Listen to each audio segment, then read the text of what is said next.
Welcome. Okay, so I guess it is recording. This is my first time using it. Welcome back, guys. We're going to be reacting to how milk chocolate is made.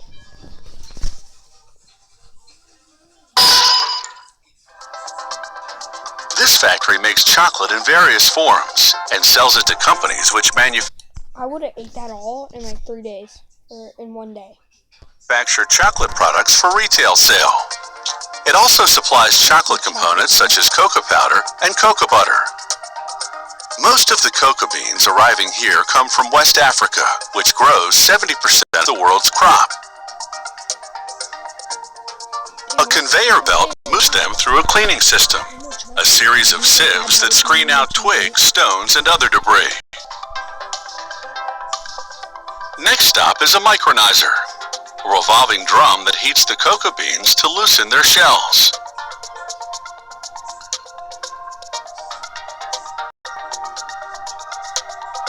Then they enter a shell removing machine called a winnower. Inside, successive rakes drag the beans across screens, pulling off large pieces of shell. Then, a vacuum sucks away the remaining smaller pieces. Removing the shell exposes the inside of the cocoa bean, which is called the nib. The factory will roast the nibs to develop their flavor. Those look like they're freaking raisins, messed up raisins and beans. 50+% of the nib is fat, which is cocoa butter. To make chocolate, they'll combine processed nibs, cocoa butter, and sugar, along with milk powder if they're making milk chocolate. First, the factory processes the nibs by grinding them. The heat and friction activate the cocoa butter, producing Guys, they grind them. pure liquid chocolate called chocolate liquor. The factory extracts some of the cocoa butter to sell it separately as chocolate-making ingredient, and to use for in-house chocolate production, along with other ingredients in various proportions. The dark chocolate recipe, for example, calls for more chocolate liquor, sugar, and cocoa butter, but no milk powder. The recipe for unsweetened chocolate contains no sugar. The mixer blends the ingredients to the consistency of a very thick cake batter. The flavor is fine by this point, but the coarse texture needs to be smoothed out. The mixer blends the ingredients to the consistency of a very thick cake batter. The flavor is fine by this point. That looks like messed up chocolate pudding. I'm gonna get my cousin in here. Timothy! Riley, come here. I'm making a YouTube video. Okay, okay. My cousin said it looks like chocolate pudding. Messed up chocolate pudding. Because it does. But the coarse texture needs to be smoothed out.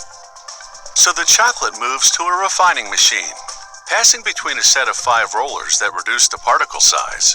So much so that within just minutes, the chocolate leaves the refiner as a fine, dry powder. But now, it needs to be reliquefied. So the next stop is a machine called a conch. The friction and heat once again activate the cocoa butter, returning the powder to a liquid state. At this point, they add more cocoa butter, enough to reduce the viscosity to the exact thickness they need. Just a bit, for example, if they're making chocolate chips, or much more if they're making a thin chocolate coating. For chocolate chips, the conch feeds a machine called a drop depositor. As the name implies, it deposits drops of chocolate onto a conveyor belt. The nozzle trays are interchangeable, so the machine can be set up to produce various sizes of chips, discs, or other shapes. The chocolate chips, still warm and soft, enter a cooling tunnel, traveling for about 5 minutes through several temperature zones, which vary between 30 and 50 degrees Fahrenheit. By the time the chips exit the tunnel, they're hard. Just like... A conveyor belt then takes them through a metal detector, a standard food safety precaution. The factory also produces 10-pound ball. Dude, these taste like cotton candy. Wait, I'm recording a video. Don't they? Yeah, I want to show you something. Hey, Timothy, come here.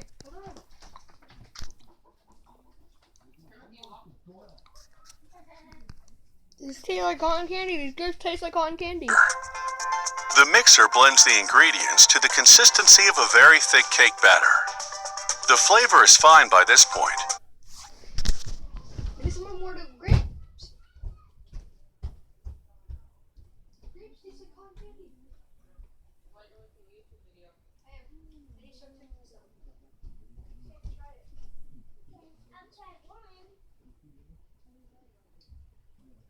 Try it. It tastes good, huh?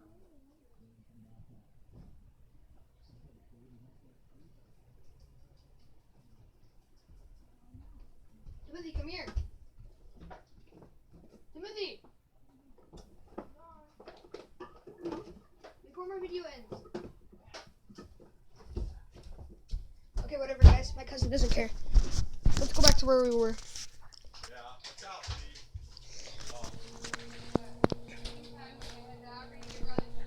The time the chips exit the tunnel, a standard. A depositor fills bar-shaped plastic molds. The conveyor transfers them to an elevator system, which moves through a cold room for about 2 hours. This constant motion ensures optimal air circulation, helping the cooling process. Okay, guys, that was a great video. I really want some chocolate now. Next time we're going to do another how it's made, or we're going to do outside Savage stuff.